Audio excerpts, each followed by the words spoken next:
Guys, welcome back to my channel. আশা করি তোমরা সবাই খুব ভালো আছো, আমিও খুব ভালো আছি। আমার গলা শুনে তো বুঝতেই পারছো, এত উৎফুল্লের সাথে যখন বলছি তখন নিশ্চয়ই খুবই ভালো আছি। তার কারণ হচ্ছে আজকে 21 তারিখ মানে 21শে সেপ্টেম্বর আর শনিবার। তো এখন বাজে হচ্ছে 7টা। তো আমরা এখানে কোথায় যাচ্ছি তোমরা তো দেখেই নিশ্চয়ই বুঝতে পারছো, আমরা যাচ্ছি এয়ারপোর্ট। আর তার কারণ হচ্ছে আমরা যাচ্ছি দেবগ্রাম, মানে আমার বাপের বাড়ি। আমার বাপের বাড়ি বলবো না, আমার দেবগ্রামের বাড়ি। আর সেখানে আমরা যাচ্ছি। এখন যাব হচ্ছে কলকাতায় নামবো, ফ্ল্যাটে থাকবো, মানে ওখানে আমার মাদের ফ্ল্যাট আছে, তো ওখানে আমরা থাকবো 2 দিন। তারপর স্নেহিল তো কালকেই বেরিয়ে যাবে, তো ও বেরিয়ে যাওয়ার পর আমরা একদিন থাকবো, তারপরের দিন আমরা দেবগ্রাম রওনা দেবো। তো এই হচ্ছে আমার আপাতত প্ল্যান। আর পুজোতে এর আগের বার মানে এই 8 বছর পর প্রথম আমি পুজোতে যাচ্ছি, দুর্গা পুজোতে যাচ্ছি। কেন কি 8 বছরে আমি শ্বশুরবাড়িতেই দুর্গা পুজো কাটাতাম, দিওয়ালিতে এখানে আসতাম, কেন কি আমাদের বাড়ি কালী পুজো হতো, তো এই কারণে।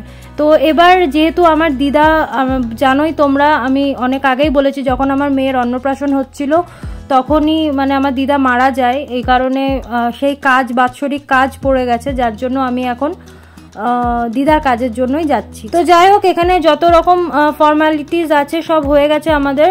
আর এবার আমরা একটুখানি খেতে এসেছি, কেন কি সবারই খিদে পেয়ে গেছে। তো এখানে চিকু বায়না করলো KFC খাবে, তো KFC খাচ্ছে। আর আমি নিয়ে নিলাম কিছু ডোনাটস, কেন কি ওখানে যাচ্ছি, ওখানে আমার দিদিরাও এসছে জানো তো। তো দিদির বাচ্চারা সবাই এসছে, তো বাচ্চারা মিলে একটু ডোনাটস ভালোবাসে, এজন্য নিয়ে নিলাম এখান থেকেই। আর আমরা খাবো হচ্ছে এখানে KFC, আর একটুখানি ওরা কোল্ড ড্রিঙ্কস খাচ্ছে। আমি ভাবলাম একবারে ফ্লাইটে উঠে আমি কফি খাবো, কেন কি মাথাটা একটুখানি আমার ধরেছিল, জানি না কেন।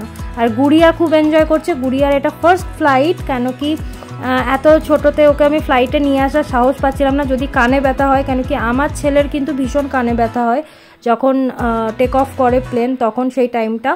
আর শুধু আমার ছেলের না, আমারও করে মাঝে মধ্যে, কেন কি আমি পুরো টাইমটা গান শুনি বলে আমি অতটা বুঝতে পারি না, এয়ারপডস থাকে বলে। আর স্নেহিলেরও তাই। তো আমার এটা মনে হচ্ছিলো যে গুড়িয়ারও যদি করে, তো একদমই ছোট বাচ্চা, তোমরা তো জানো কিভাবে আমি ওকে, মানে কি বলবো, কি অবস্থা হয়েছিল ওর জন্মের পর, তারপরে আমি ওকে কিভাবে ঠিকঠাক করেছি। তো এই জন্য ওকে নিয়ে একটু আমার ভয় ছিল বলে এখন এত দেরি হয়ে গেল আর কি, 1.5 বছর এখনও হয়নি, 1.5 বছর হতে চললো। তো এই টাইমে এখন ওকে একটু সাহস পেয়েছি ফ্লাইটে নিয়ে যাওয়ার জন্য। তো দেখা যাক কি হয়। আর আমরা বুদ্ধি কি করেছি বলো তো, বুদ্ধি করেছি দুপুর থেকে ঘুমই পাড়ায়নি একদম। যদি প্লেনে ওটা ঘুমিয়ে যায় না, আমার মনে হয় ওটা বেটার হবে, 2 ঘন্টা এমনিই কেটে যাবে।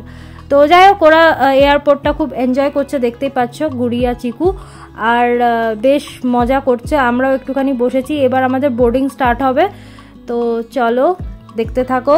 আর একটু মনে মনে তো বেশ ভালোই মজা লাগছে যে গিয়ে কি করব না করব, তারপর পুজোতে এনজয় করব। 8 বছর পর আমিও পুজোতে যাচ্ছি আর কি, মানে দেবগ্রামের পুজো। আমার ওখানে পুজো ভীষণ ভালো কাটতো, আমি বহরমপুরে পুজো কাটাতাম আমার মাসির বাড়িতে, তারপরে দিদিদের সাথে ঠাকুর দেখা, কখনো দেবগ্রামে ঠাকুর দেখা। বহরমপুরে আমার বেশিরভাগ বন্ধু থাকতো, কেন কি বহরমপুরেই আর কি কলেজ, তো এই জন্য।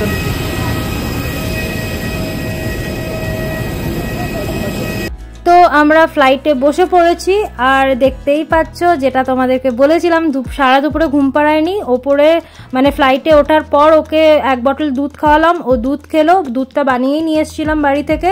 আর তারপরে চুষি দিতেই ও ঘুমিয়ে গেল। তো ব্যাস, এবার প্যাসিফায়ার থাকলে ওর ঘুমটা খুব সুবিধা হয় আর কি, এজন্যই দেওয়া, তোমরা আবার জাজ করো না, শুধু ঘুমের টাইমেই নেয় ও। তো এখন ঘুম পাড়িয়ে দিলাম, ও এখন 2 ঘন্টা কেটে যাবে। তো চলো আমরাও একটু বসি। আর চিকুও উইন্ডো সিট নিয়ে নিয়েছে, এর আগে তো আমিই নিতাম, কেন কি ও ছোটো ছিল, তো আমি উইন্ডো সিটে বসতাম। কিন্তু ঠিক আছে, এখন ছেলে বড় হচ্ছে, এখন আমাকে আর দিতে চাইছে না, তো ওর কথা শুনতেই হচ্ছে। আর ওর বাবা ওকে চকলেটস দিচ্ছিল, কি চকলেটটা চেবাও, তাহলে কানে ব্যথা হবে না এই ওঠার সময় আর নামার সময় আর কি প্লেন। তো যাই হোক, ও তাই করছে। আর আমরা মা ছেলেতে একটু ফটোশ্যুট করছিলাম, একটু থাম্বনেলের জন্য আর কি। দেখতেই পাচ্ছ, এটা আমাদের দুজনেরই স্বভাব, আমরা দুজনেই ফটো তুলতে, ভিডিও করতে ভীষণ ভালোবাসি, যেটা আমার হাজব্যান্ড একদম বাসে না। তো চলো এবার যাওয়ার পালা।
এবার খিদে পেয়ে গেছে চিকুর, বুঝতেই পারছো। তো জোর করে মানে বাবা আর ছেলে কিনলো। মানে আমার তো একদমই ভালো লাগে না এরকম প্যাকেজ ফুড, মানে পোকা মাকড় আমার মনে হয় এগুলোই থাকবে। সারাক্ষণ মোবাইলে এইসবই দেখি তো, ইনস্টাগ্রাম ফেসবুকে, এই জন্য খুব ভয় লাগে। তো যাই হোক, এইসব খাবারগুলো খুবই আনহেলদি, এগুলোর জন্য আমি তোমাদেরকে নাই বলবো, একদম খেও না এসব। আমি তো খাইনি আর আমার একদমই পছন্দ না। তো যাই হোক, ওরা খাচ্ছে, কিছু বলার নেই। আর আমি নিয়ে নিয়েছি ক্যাপুচিনো। ক্যাপুচিনোটা আমার ভীষণ ভালো লাগে খেতে। এখানে যতই বেশি দাম নিক ফ্লাইটে, কিন্তু ক্যাপুচিনোর একটা আলাদাই ব্যাপার এখানে। তো যাই হোক, এটা আমি খাচ্ছি। কেন কি আমি তোমাদের বলেছিলাম আমি ফ্লাইটে উঠে কফি খাবো। তো চলো এবার যাওয়া যাক। আর মেয়ে উঠে গেছে, কেন কি 2 ঘন্টা হয়ে গেছে। 2 ঘন্টা পর দেখতে পাচ্ছ। আর তার মধ্যে আমি ওর চুলটাও বেঁধে দিয়েছিলাম 2 দিকে। ও যদি জেগে থাকে না তাহলে একদম চুল বাঁধতে দেয় না। তো এই কারণে 2 দিকে চুলটা বেঁধে দিয়েছিলাম, কেন কি গরম যদি লাগে মানে কলকাতায় নেমে, এই কারণে চুলটা পুরো বড় হয়ে গেছে, তো এই কারণে। তো চলো এবার ল্যান্ড করছে প্লেন, আর তোমাদের সেটাও এক ঝলক দেখিয়ে দিই। চেন্নাই দেখালাম, আর আমার কলকাতা তোমাদের দেখাবো না, সেটা তো হতেই পারে না। দেখতেই পাচ্ছ দূর থেকে সিটিটা একদম দেখা যাচ্ছে। আর তো চলো,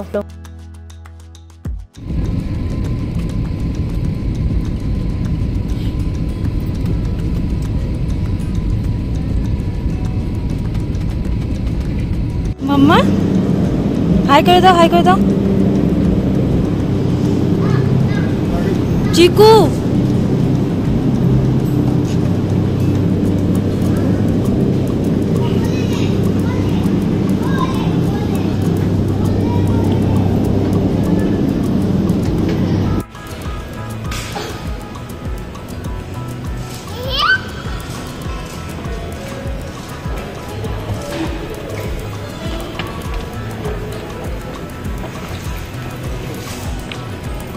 তো চলো এবার কালেক্ট করতে হবে সব ব্যাগগুলো।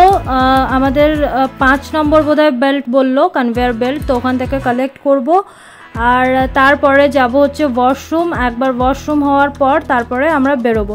আর কাউকে আমরা নিতে আসতে না করেছিলাম এয়ারপোর্টে, কেন কি এই গরমের মধ্যে বাবাকে আবার কষ্ট করে আসতে হবে, এই জন্য বলেছিলাম কাউকে এয়ারপোর্ট আসার দরকার নেই, আমরা চলে যাব ওলা করে। তো সেটার জন্য আর কাউকে বলিনি, কেন কি এখন কটা বাজে বলো তো? 10টা বাজে। তো 10টার সময় নামলাম, আমাদের 8টাতে ছিল ফ্লাইট, তো 10টার সময় নামলাম। তো এবার চলো যাব। আর পৌঁছাতে পৌঁছাতে তো 11টা হয়েই যাবে। তো চলো, আমার ছেলে এত বড় হয়ে গেছে, চলো নিয়ে চলো, চলে এসো, চলে এসো মা, চলে বাবু চলে আয়। এই প্রথমবার আমরা সবার ফার্স্টে পেলাম। মাম্মা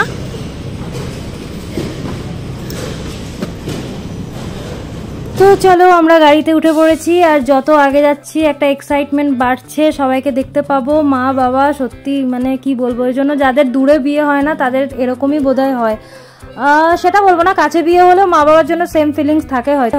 hello guys, welcome back to my channel. আশা করি তোমরা সবাই খুব ভালো আছো, আমিও খুব ভালো আছি। কেন কি তোমরা সবাই জানো আমি চলে এসেছি। কালকে আসার পর তোমাদের সাথে কন্টিনিউ করতে পারিনি, তার জন্য এক্সট্রিমলি সরি। কেন কি এখানে প্রচন্ড বেশি গরম লাগছিল। আর আসার পর বুঝতে পারছো গল্প টল্প করতে গিয়ে না সেভাবে টাইমই পাইনি। আর কালকে জানি না, আমি ব্যাগ অনেকদিন পর ওইভাবে নিয়েছি, তো মানে বয়ে নিয়ে এসছি। কেন কি গুড়িয়াকে একজনকে যদি স্নেহিল কোলে নিয়েছে, আমাকে একটা ব্যাগ ঘাড়ে নিতে হয়েছে। তো সেই সব কারণে বোধহয় আমার ঘাড়ে এত বেশি পেন হচ্ছিল কি আমি মানে শুয়ে পড়েছিলাম। আর ঘুম আসেনি, হয় না একটুখানি গল্প টল্প করতে গিয়ে রাত হয়ে গেছিলো আমাদের। তো যাই হোক, স্নেহিল তো চলে গেছে সকাল সকাল, কেন কি ওর অফিস আছে। তো ও 11:30টার ওর ফ্লাইট ছিল, তো ও বেরিয়ে গেছে লুচি তরকারি সব খেয়ে। আর সকাল সকাল আমি ব্লগটা স্টার্টও করতে পারিনি, তার জন্য সরি। তো যাই হোক, এখন থেকে শুরু করলাম। এখন রান্নাবান্না হচ্ছে। আর এখন 11:30টা বাজে, বাচ্চাদেরকে স্নান করাবো, আমিও যাবো স্নান করতে। কলকাতায় কিন্তু বেশ ভালো গরম আছে আর হিউমিডিটি আছে। তো যাই হোক, চলো ব্লগটা শুরু করছি। আর চলো তোমাদেরকে শুরু না কন্টিনিউ করছি কালকের থেকে। আর কে কি করছে এক ঝলক করে তোমাদেরকে দেখিয়ে দিই। তো চলো। তো দেখো মা এখানে মাছের মাথা বানাচ্ছে, ইলিশ মাছের মাথা দিয়ে হয়তো তরকারি হবে। আর বাবা সকাল সকাল বাজার থেকে এনেছে ইলিশ মাছ। চলো তোমাদেরকে একবার দেখাবো ইলিশ মাছটা। আর জানে মেয়ে ইলিশ মাছ খেতে ভালোবাসে, এই জন্য সকাল সকাল বাজারে চলে গেছে। তো এই যে বাঁধাকপির তরকারি, আলু কাটা আছে, আর এই যে ইলিশ মাছ কি ফ্রেশ দেখো এখানে দেখতে। আমরা চেন্নাইয়ে খাই পুরো রক্তটা কালো কালো থাকে, এখানে একদম ফ্রেশ, মানে ভালো বোঝাই যাচ্ছে কতটা ফ্রেশ। আর এটার জন্য আর মা রান্না করছে, এটা দিয়ে হবে বাঁধাকপির তরকারি। আর এই দেখো এই দুটোর অবস্থা, দুজনা সেই সকাল থেকে খেলা চালু করেছে, এদের খেলা আর শেষ হয় না।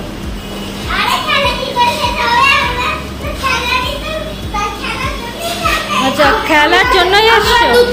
আমরা দুজনাই বাচ্চা খেলতে দাও। আচ্ছা তাই, ঠিক আছে খেলো। হ্যাঁ।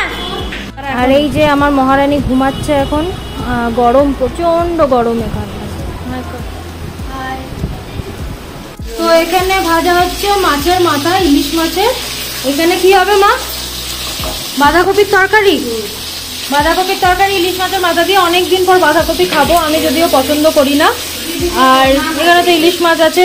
ইলিশ মাছটা তো কাঁচাই রান্না করবে না? তো চলো আর কি কি হবে। আর ইলিশ মাছের তেল আছে, এতটা তেল আছে। আর মাসিমণি এখানে বাচ্চাদের সব জামা কাপড় ভেজাতে দিয়েছে। ন্যানি হয়ে গেছে, ন্যানি, পুরো ন্যানি হয়ে গেছে। হ্যাঁ সেই তো। তো ন্যানি হওয়ার জন্য এখন সব কাচাকুচি করতে দিয়েছে। কালকে আমরা এসেছি, সবকিছু তার জামা কাপড়। আর এখানে এখন সব আস্তে আস্তে কেনা হবে। আর আমি বাঁধাকপির তরকারি কোনো কালে খাইনি, না বিয়ের আগে না বিয়ের পরে। মানে বাঁধাকপির তরকারি যদি ইলিশ মাছের মাথা দিয়ে হয় কখনো খাইনি। এখানে যখন মা রান্না করছিল এত সুঘ্রাণ আসছিল যে কি বলবো। আর তার সাথে আমার এই ইলিশ মাছ, মানে কাঁচা ইলিশ একদম না ভেজে যেটা হয় না সর্ষে ইলিশ, ওটা মা এখন বানাচ্ছে। মানে আমার যা লাগছে না, আজকে জাস্ট জমে যাবে খাওয়া দাওয়াটা। আর দেখতেই পাচ্ছ সবাই মিলে গুড়িয়া রানীকে নিয়েই ব্যস্ত, মানে ওকে খাওয়াতে, ওকে দেখতে, ওর খেলা দেখতে, সব কাজ ফাজ ছেড়ে ওকে নিয়েই ব্যস্ত হয়ে গেছে, সেটা তো দেখতেই পাচ্ছ। আর ও বেশ ভালোই আদর পাচ্ছে। আর কিন্তু এখানে না ভীষণ গরম, মানে কতটা যে গরম তোমাদেরকে বলে বোঝাতে পারবো না। এই জন্য আমার নিজের ব্লগ করতে ইচ্ছাই করছিল না। আনন্দ তো ছিল এক সাইডে, আর একটা দুঃখ, মানে প্রচণ্ড গরম। আর এসিটা লাগাবে ফ্ল্যাটে, মানে খুব তাড়াতাড়ি। মারা এখনো লাগায়নি বলে আরো বেশি গরম লাগছে, মানে সহ্য করা যাচ্ছে না। আর এই যে ইলিশ মাছ হয়ে গেছে, আর আমি একটু ইলিশ মাছ হবে আর ইলিশ মাছের তেল দিয়ে ভাত খাবো না, তা তো হতেই পারে না। সকালের ব্রেকফাস্টে আমি খেলাম ইলিশ মাছের তেল, তার সাথে লঙ্কা আর ডিম ভরা ইলিশ মাছ। উফ, জাস্ট ফাটাফাটি। তো এখন বাজে হচ্ছে 4:30। কি অবস্থা চুলের। একটু আগে স্নান করেছি, খেয়েছি। খাওয়াটা তোমাদের সাথে শেয়ার করিনি, কারণ কি প্রচণ্ড ঘুম পাচ্ছে, এখন শোবো। আর ব্লগটা যেহেতু কাল থেকে চলছে, এই জন্য এখন শেষ করার জন্য এলাম। গুড়িয়া এখনো ঘুমায়নি, খেলে যাচ্ছে সবাই। আর দিদি একটু বেরিয়েছে, আমাকে বলছিল চল চল, দিদি একটু হাতিবাগানের দিকে গেছে, কিন্তু আমার একদমই ইচ্ছে করছে না যেতে। দেখছো কিরকম পাগলের মতো লাগছে, এখন মনে হচ্ছে কতক্ষণ আমি দেবগ্রাম যাব। তো যাই হোক, চলো ব্লগটাকে আজকে এখানে শেষ করছি। ভালো লাগলে লাইক কমেন্ট শেয়ার করতে ভুলো না। যারা এখনো সাবস্ক্রাইব করোনি সাবস্ক্রাইব করে দিও। কালকে আবার নতুন একটা ব্লগ নিয়ে আসবো। তো চলো এখনকার মতো টাটা, দেখা হবে নেক্সট ভিডিও।